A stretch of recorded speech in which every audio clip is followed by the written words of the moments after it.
Come on, Soda Pop, let's go. Now we'll move on to our public input. Folks, this is a great opportunity for you to engage the council, really on any topic that is of interest to you. If it is a topic that's later on in the agenda, we'd ask you to wait until that time. But other than that, please come forward, introduce yourself, please, to the people of our town, and we would ask that you keep your comments to 5 minutes or less. Welcome.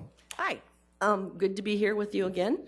I came today to talk about Ordinance 22, I think, is item on the agenda, and it deals with the paratransit. Pam, can I ask you, could you just introduce yourself to the people of our town, please? Okay, my name is Pam Nelson. Thank you. And I'm here to talk about that Ordinance 22, or whatever it's called on your agenda, that deals with the paratransit.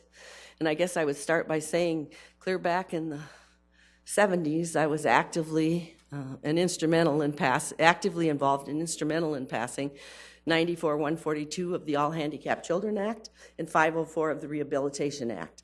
And it's been a while since then, and now I find myself here today standing up for those same people. Back then it was the right thing to do, and it's the right thing now to make sure that these people, via the paratransit use, are able to continue to be productive and active citizens in our community. In the long haul, the more independent and ability they have to survive by themselves, the less expensive it is for the people of the city, the state, and however else we need to help them make it through life. So I came to urge you to not pass an increase in the paratransit thing. Personally, my job as county treasurer, one of the things I do is administer the elderly and disabled property tax assessment freeze, which is available to people who are 65 years old or older or disabled. It is an income-based program, so you have to qualify for it. And these people are users of that paratransit system. And quite frankly, well, it's better than nothing, but it has a long way to go and could be improved. 2 hours waiting for paratransit, even if you have an appointment, is not, in my opinion, very convenient for the people who use it, but it would be better than nothing. So I think if you raise that rate, these people have very limited income. And, you know, it doesn't seem like 50 cents would be a lot, but it's a lot to those kinds of people. So I think that it's in the best interest of all of us if we keep those people independent and being able to survive on their own and productive citizens. And I think that would be a good use of our money. We're talking $60,000 here, and I think that money can be found somewhere else. And I think in the long haul, you're going to probably spend more than that if these people aren't able to get to their jobs, not able to get to their doctor's appointments and other important issues that they have to deal with in their lives. So I came to urge you tonight to not vote to increase that 50 cents increase in the paratransit rate. I appreciate you listening to my concerns, and thank you for your time. Pam, thank you as well, and thank you for your service. We appreciate it. Welcome. Mayor, Council, for the record, George Hahn, lifelong resident of Sioux Falls. Back in 1990, I introduced tax incremental financing to the community for a project that did not get built on the location of the present Minerva's Diner. It was to be a Radisson hotel. And in the course of seeking permanent financing for it, we were scuttled by the fact that there was the Resolution Trust debacle where everything fell apart in terms of permanent financing. I dealt extensively with a gentleman out in New Jersey whom I called upon to come out here to South Dakota, look around and see what he could do to do a bonded or rated type of financing instrument. And he said, "You're not on the radar. You got 100,000 people. Nobody knows who you are, where you are. You got Citibank, and that's it." Over the last 26 years, I kept in touch with him. I learned some things from him.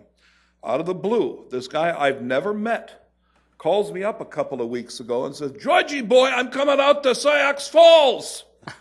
You want to show me around a little?" I said, "Okay, I can do that." He was, he could get here and go back to Minneapolis from his way from New York out to Salt Lake. So he comes, we meet each other for the first time. I said, "Well, show me around this boy. It looks bigger than you were telling me." First thing I went to show him was the jewel of our community, our event center. We drive around it, and he says, "What the blank is wrong with that building? It's coming apart. How old is this thing?" I said, 15 months. "You're blanking me. Looks stupid. Fix it." I said, "Well, the city got $1 million for this flaw, and there's no intention of fixing it." He said, "What kind of morons run this outfit?" Verbatim quote. We went on, we looked at other parts of the community. I spent a couple hours with this gentleman. His parting comment to me was, in very infamous words, "Fix that thing, it looks stupid." This from a person who finally came out here because our MSA, our population, our economics, our development warranted a visit from really he's a financial scout. He looks for good investments, for major investment folks out east. We're finally on the radar. Took 25 years. But to have that blotched up, silly-looking facade of the building is ridiculous. Fix it. Thank you so much, George, for that passionate commentary. We appreciate it. Folks, anybody else want to engage the council on any topic? Welcome. Can I do Jim Sanden, Sioux Falls. 2,500 years ago, Aristotle said that a society could be judged by how it treats its most vulnerable citizens. I would suggest tonight that when the first reading of the Paratransit is read, that you think about Aristotle. You're proposing a 25% increase on some of the poorest people around. And you can say to yourself, well, the rates haven't been raised since 1966 or whatever it was. I don't care how you slice it. This is a 25% increase on the poorest people, most vulnerable people in Sioux Falls. I would urge you that you not do that. These people get, on average, from Social Security, a disability check of $1,100 a month, $13,000 a year. Figure your budget on $13,000 a year, and then one of your prime expenses is going to go up by 25%. Now, I have two modest proposals. You just have to do this. One suggestion would be, and we're not colluding together tonight, the city says the event center was A-OK. For some reason, contractors bestowed us with $1 million. Why not put that $1 million into a fund so that paratransit wouldn't have to be talked about for another 100 years? Another thing you could do, another modest proposal, is kill it tonight. You've killed first readings just a few months before. It is possible parliamentary-wise. You've done it. Do it tonight and pat yourself on the back. Thank you. Jim, thanks so much. It's good to see you tonight. Folks, anybody else want to? Welcome.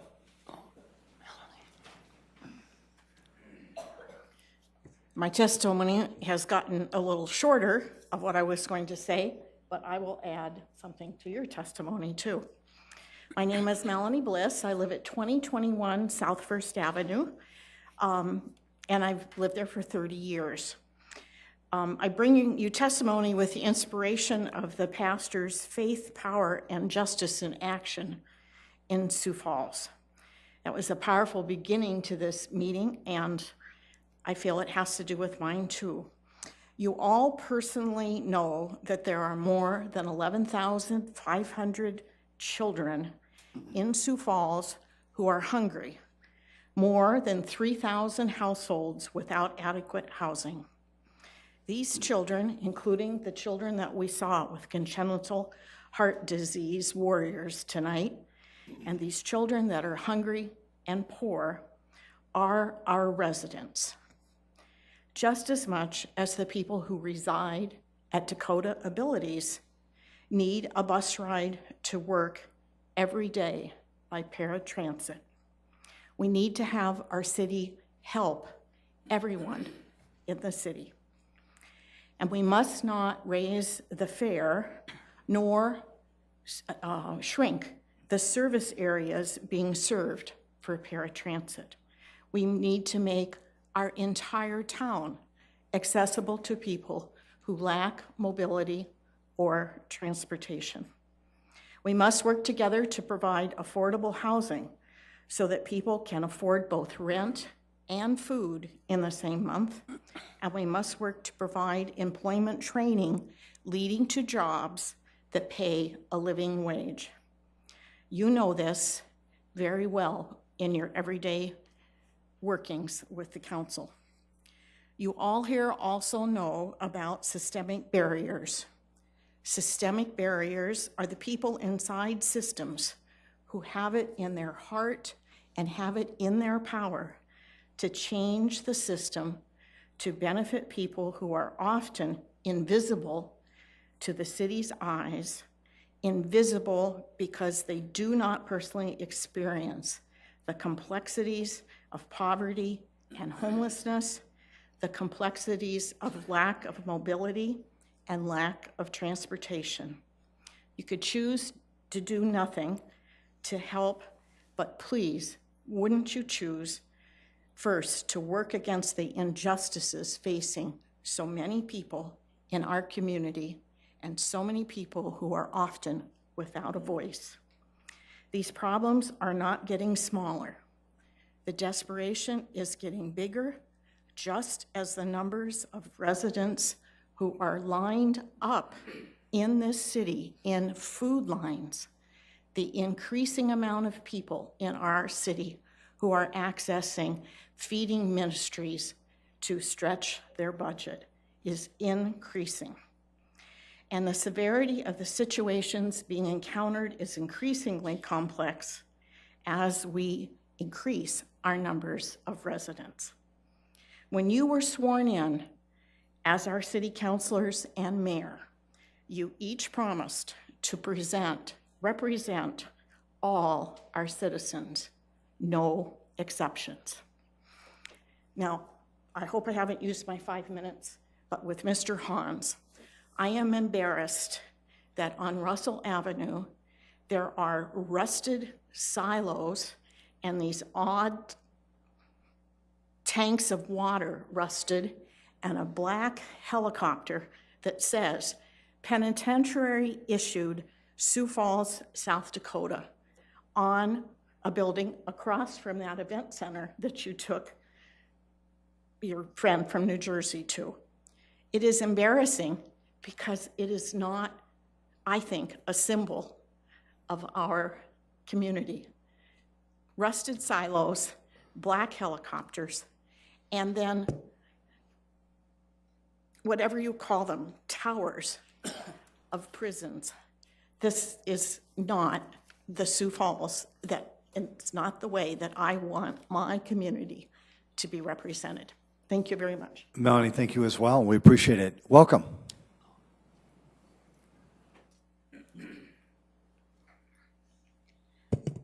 Good evening. I'm Cathy Brechtelsbauer, and I live on Route 5 on the fixed route, and I'm also concerned about the paratransit rates.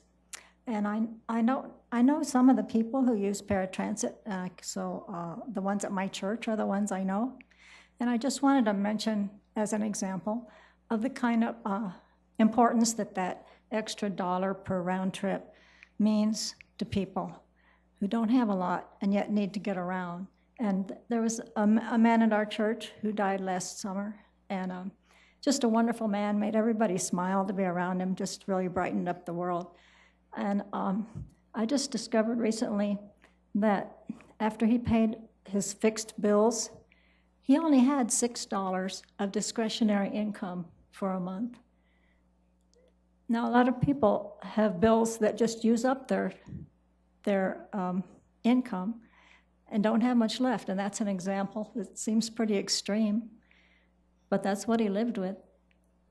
I hope he had friends and relatives that pitched him a little more cash so he could get around, but I didn't realize that's how little he had. So someone in that situation couldn't take a lot of trips on paratransit. because it's going to go from $4 to $5 if you pass this. And I just venture to guess that that $60,000 additional that the city's going to get if you pass this is not as dear to our city as that dollar per ride, or the ride that they're going to lose if they can't afford it is to people who need paratransit. In other words, I think we would feel that loss a lot less as a city to lose that $60,000 that some people in paratransit would feel to lose that dollar or to lose that ride a month that they know can probably just barely afford. So I just want to urge you to not raise those fares. Thank you. Cathy, thank you as well. Folks, anybody else? Change the topic. Sorry, sir, you've already had your opportunity, but thank you so much for Different engaging topic? us tonight. Sorry. Okay. Thank you. Welcome.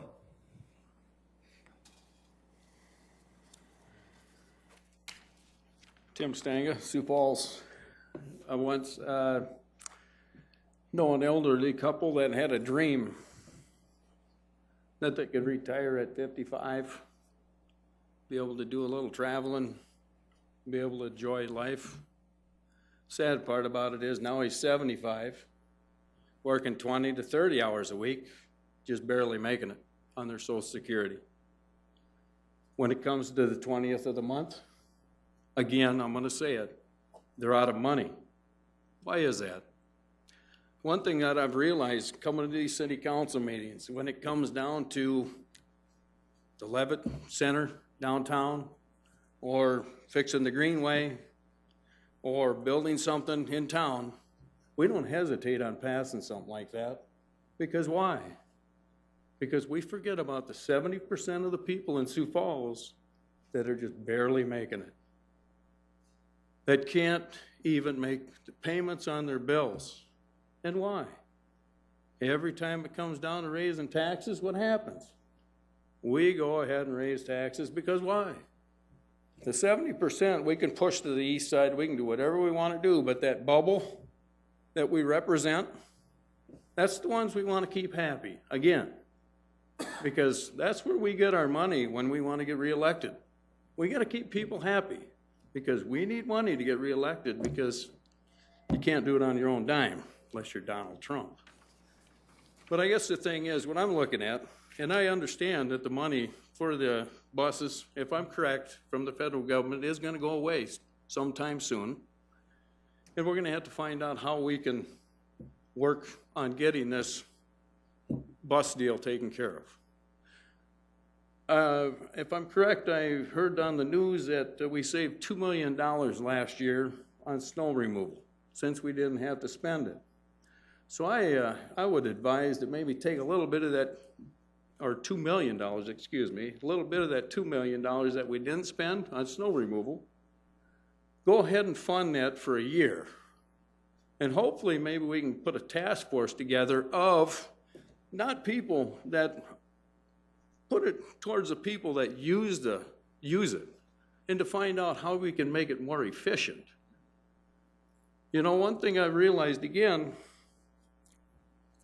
it was said that, and I know most city councilors are here for the citizens of Sioux Falls, but when my neighborhood came in here and said that they didn't want the homeless in their neighborhood, what happened? We didn't even shake a stick at it. We went ahead and said, yep, sorry, we're pushing them to the east side. Now what's happening to the people on the east side?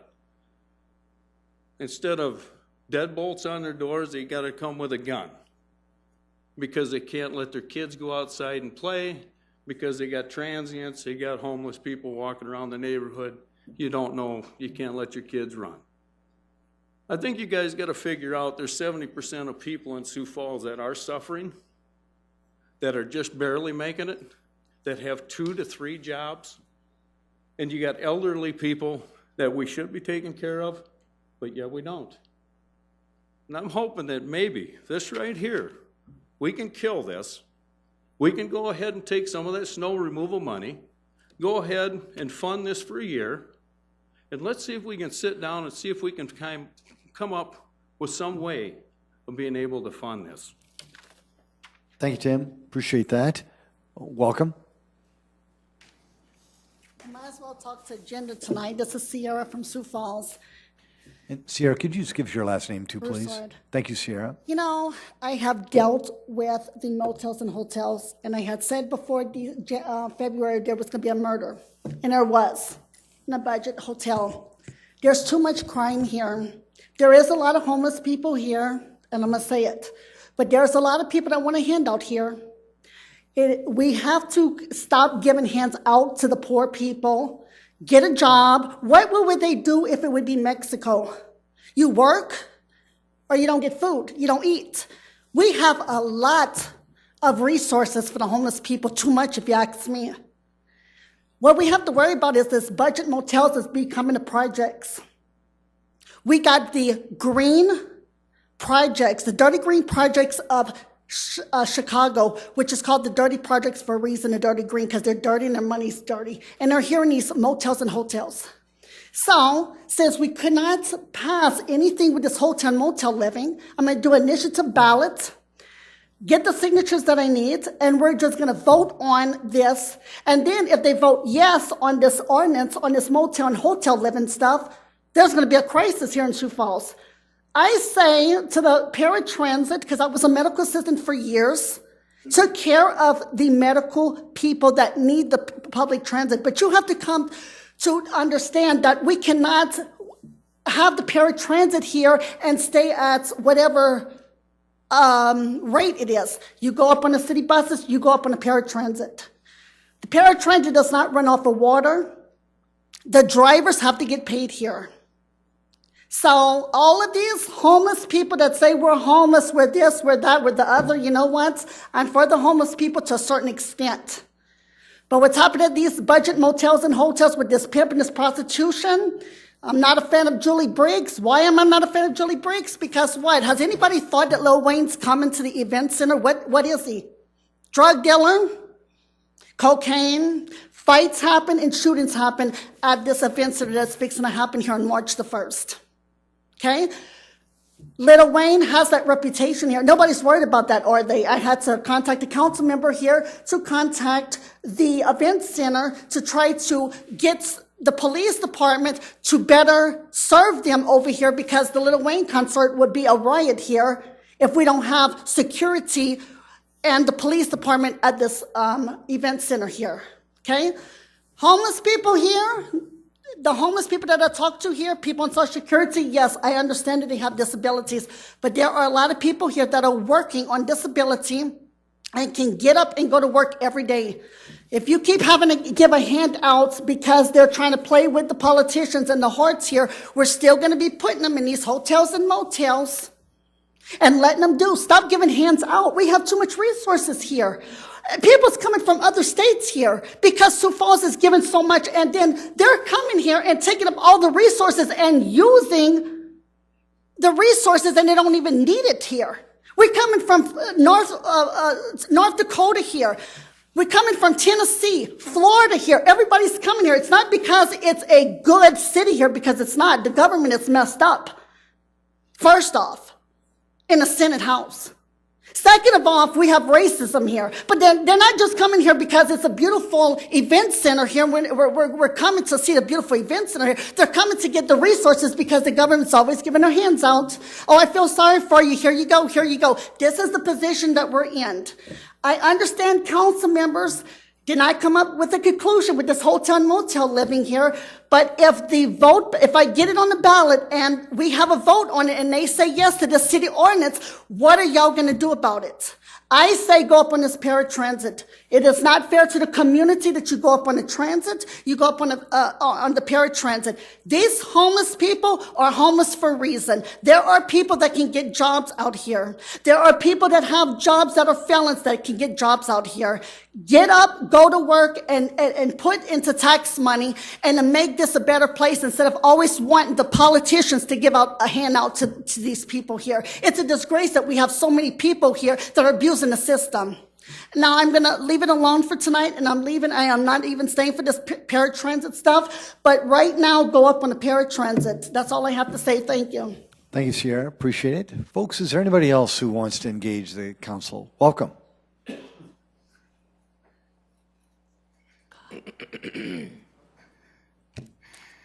Scott Ehrisman, Sioux Falls. Just comments on Paratransit. Kind of reminds me of this half a penny tax to pay teachers more. It's all about prioritizing. The state has the money to pay teachers more. This is a plan just to bloat the budget, move the half penny, and raise the sales tax. Got nothing to do with paying teachers more. It's the same way with Paratransit. The city has the money to supplement Paratransit, period. We know you do. You brag about it all the time, but when it comes down to, these kind of things, then all of a sudden we're broke. That's baloney. As for the hotel thing that Sierra brought up, I found it ironic that this guy murdered another guy with his own bare hands in a hotel that Oprah Winfrey gave money to. I think it was about 4 or 5 years ago, because they were such great people for giving all these hotel rooms to homeless people. And now look what happened. I don't know. But some other things I want to talk about tonight is the lack of transparency is really degrading poorly in this city. And it's been degrading a long time, and it's getting worse and worse. Great example the other day was when the Argus Leader published a 26-page document of change orders on the event center. I counted around 180 change orders on this document. The final number at the bottom of the last page was 2,080. Where are the other 12 or 1,800 change orders? Did Joe accidentally drop them when he picked them up at the city hall? Let's talk about transparency, okay? I think the next council, whoever, I see several candidates out here, they asked to change the way the interaction is with the public, with the council.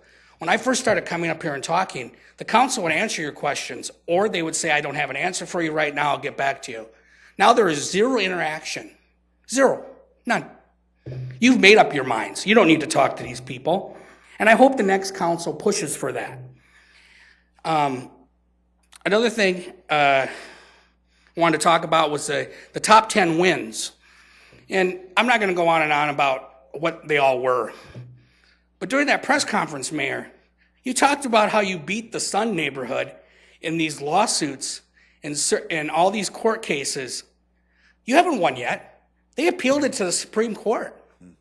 It's not done. So to say that was disingenuous. And I know what the city's record is with the Supreme Court. It's not real good. It's really awful, actually. I thought that was inappropriate to bring that up while the case was still pending. Another thing, I was watching Dean Karski on Inside Town Hall. Actually, it was playing when I was walking in. He announces he's running for county commission on a taxpayer-funded show. That is a violation of state law. Now, I don't know if this is Dean's fault, or if it's Madeline Shields' fault to host the show, or CityLink, or anybody of the producers, but you can't do that. We've been repeatedly coming up here and telling you you cannot expend taxpayer money to campaign. When are you going to get it through your head? It was scripted. It was unbelievable.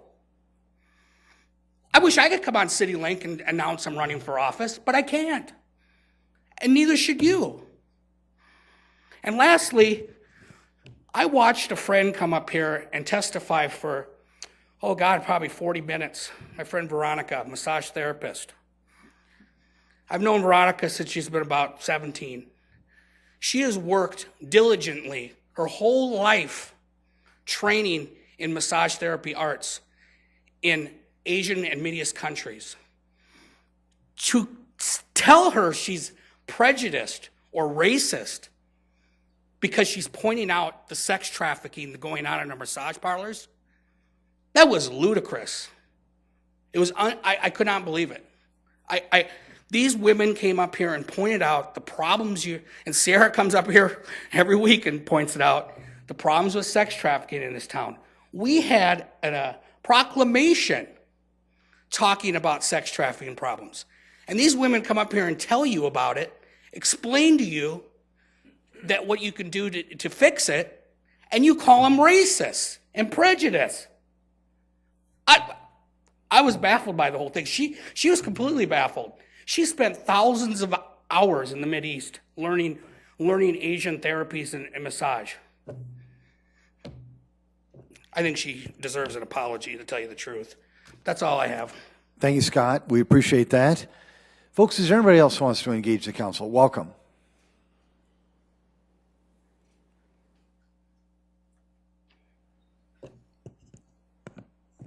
Hello, I'm David Zokaites. Been here a few times. Probably be here a few more. I know. But last fall, I was out trimming some branches, and 4 cops gave me a hard time, and no suspicion of criminal activity. I asked them that, and they tried to set me up for various forms of attack, and I'm not very happy with that. But a bigger question is, why does this kind of thing happen? And I'm not talking about just Sioux Falls. You hear about this kind of stuff going all over the country. Well, I've spent, the last few years trying to figure this all out, and there's a little bit of information over here and a little bit over there, and I think I've got a good clue as to why this kind of thing happens. And well, from personal experience, I've certainly got some incentive to try to find some resolution. So I think what I'm going to do is keep coming back until I have analyzed all of these causes for nastiness among police. And I think we're all going to find that to be a rather difficult and perhaps painful process, because, this is America. It's land of the free and home of the brave, and there's liberty and justice for all. But if you look around, that's not always the case, and it certainly wasn't the case on Blauvelt and Wayland for myself personally. But why? So we'll have to try to figure that out. And you can't really solve a problem until you can understand it. And this problem has enough complexity and enough components so that it may be a while until we understand all of these commensurate causes and can therefore find a solution. So that's why I say I'll be back. On a slightly different topic, I'd like to talk about dogs. They're cool. I used to have a couple of Siberian Huskies, but they've passed away. But, Siberian Huskies, they come out of Siberia where it's cold. I mean, it's kind of obvious, but temperatures in Siberia like -70, and the wind's blowing, and there's no protection because it's Siberia. Anyway, not everybody knows what Siberian Huskies are good for. I left mine out in the snow all the time. It's perfectly fine. When I used to live in White Bear Lake, a police officer came to talk to my daughter about this poor animal. Somebody left him out in the snow all day long. Well, apparently, the person who called didn't know much about Huskies. So anyway, after I wasn't there talking to the call, but I called the police department and said, hey, Siberian Husky, perfectly happy out in the snow. Never had another problem with police and Siberian Huskies in Minnesota. But here in Sioux Falls, there was a woman who was arrested for leaving her dog out in the snow for a few hours. Now, if you go and read various blog posts about this, you'll find that the officers involved are uniformly reviled on these various blog posts. So I tend to think that maybe there's a problem with police officers who need to do their homework before they go and haul people off to jail. So the reason I bring this up is it's awfully closely related to the way 4 cops went pretty much ballistic with me. And if they can do that with me, hey, why not arrest a woman for letting her dog play in the snow? I think we got some work to do.